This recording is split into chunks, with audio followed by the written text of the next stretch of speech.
Guys, may nag-message sa akin guys, nag-PM na kung ako ba raw yung founder sa isang page na samahan ng mga sawi sa pag-ibig.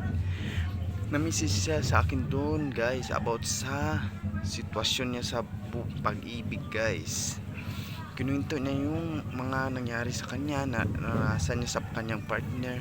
Panoorin niyo guys, sana magustuhan niyo at sana may ma-advise kayo sa letter sender natin guys. Maraming salamat. Guys, sa aking page na samahan ng sawi sa pag-ibig.